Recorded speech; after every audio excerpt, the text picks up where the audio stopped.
반갑습니다. 오늘은 8월 27일 목요일입니다. 오늘 본 말씀은 이사야 36장 1절부터 22절까지 말씀입니다.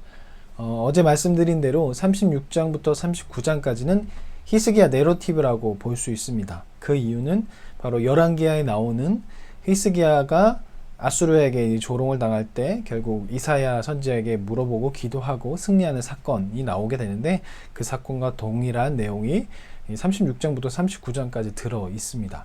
시대적인 배경은 이렇습니다.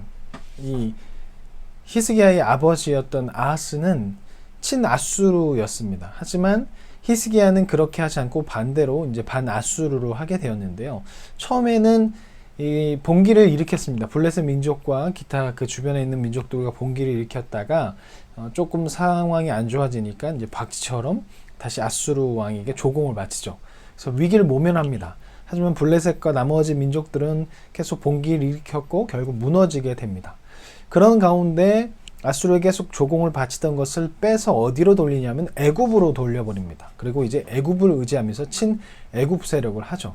하나님 의지하지 않는 상황인 거예요. 그런 가운데 점점점 아수르는 내려오게 됐고, 이제 예루살렘 말고 몇 개의 성만 남은, 그래서 유다는 거의 완전 멸망 직전의 상황까지 온 상황이었어요.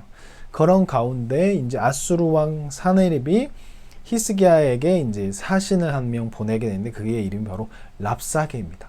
랍사게가 와서 이제 사네립, 아수르 왕 사네립의 이야기를 이제 들려주게 되는데, 그것이 바로 오늘 내용입니다. 근데 이들이 엄청나게 이제 무시를 하게 되는 것이죠. 랍사게 사신이 그 백성들에게 이제 높이 올라가서 이제 히스기야의 사신과 함께 만나서 대화를 나누는데, 이들이 뭐라고 얘기하냐면 엄청나게 계속 조롱해요. 너네가 애굽을 의지했지? 근데 애굽 왕 바로는 결국 무너질 거야. 그 왕도 너희와 함께 무너질 거야 라고 그렇게 이야기합니다. 그리고서 뭐라고 이야기하냐면, 혹시 너가 나에게 이르기를 우리 하나님이 신뢰하리라 라고 그렇게 이야기하겠지만, 너희 하나님은 제단에서만 있는 하나님인데 그것마저도 히스기야가 없애버렸기 때문에 너희 하나님 무슨 힘이 있겠냐라고 그렇게 조롱합니다.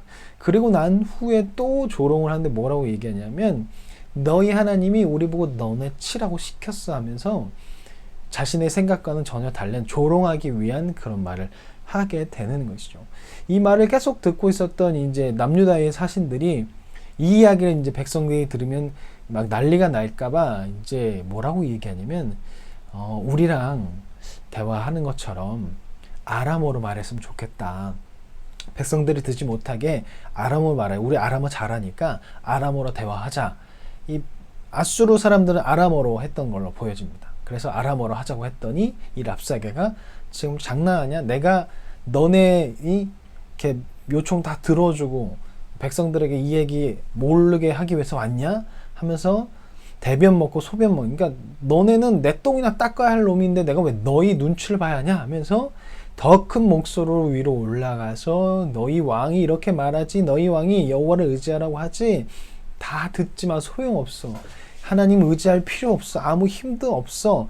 우리가 무너뜨렸던 그 신들도 다 무너졌는데 너네가 그 여호와를 의지한다고 될 것 같냐 하면서 엄청나게 조롱하고, 그 이야기를 이제 히스기야에게 하는 이야기까지 오늘 본문 내용입니다.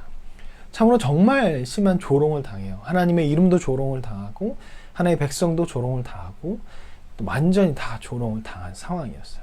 이 모든 것이 다 남유다 백성들의 잘못, 남유다 백성들의 지도자들, 종교 지도자와 정치 지도자들이 잘못 선택하고 계속적으로 잘못했기 때문에, 하나님 뜻대로 살지 않았기 때문에 결국 이런 일이 벌어졌습니다. 하나님의 백성이 하나님 뜻대로 살지 않으면 결국 누가 먹냐면 하나님마저도 욕을 먹게 됩니다. 하나님마저도 조롱을 당하게 됩니다. 우리의 삶의 모습이 사람들에게는, 믿지 않는 사람들에게는 하나님 모습이 될 수 있습니다. 그렇기 때문에 우리의 행동으로 인해서 하나님의 이름이, 하나님이 조롱당하지 않도록 우리는 하나님의 백성다운 삶을 살아가야 할 것입니다. 그리고 두 번째는 이제 남유다가 선택의 기로에 있습니다. 사신 랍사게의 말을 들을 것이냐, 히스기야의 말을 들을 것이냐, 하나님의 백성답게 하나님을 의지하며 기다릴 것이냐, 아니면 랍사게의 말을 듣고 포기하고 넘어갈 것이냐, 이런 기로에 놓여 있습니다. 어떤 말을 들어야 할까요? 하나님의 백성이라면 랍사게가 하는 말에 반대로 움직여야 하고 하나님의 백성답게 하나님을 의지하면서 기다려야 할 것입니다. 불안할지라도 믿음으로 기다리면서 그 위기를 넘어가야 할 것입니다. 우리 삶 가운데 선택의 기로가 참 많이 있습니다. 이것저것 선택할 때마다 우리는 하나님의 뜻을 생각하면서 선택해야 할 것입니다. 그 선택이 하나님을 생각하고 하나님의 뜻이라고 생각하고 선택했다면 그 선택이 혹시나 잘못됐다 할지라도 결국 다시 돌이킬 수 있는 길이 열릴 거라고 생각합니다. 오늘 하루를 보내면서 또 코로나로 어려운 시기를 보내는 가운데 하나님을 더욱더 가까이 하고 하나님 뜻대로 살아가시는 저와 여러분이 되었으면 좋겠습니다. 그러면 내일 뵙겠습니다. 안녕히 계세요.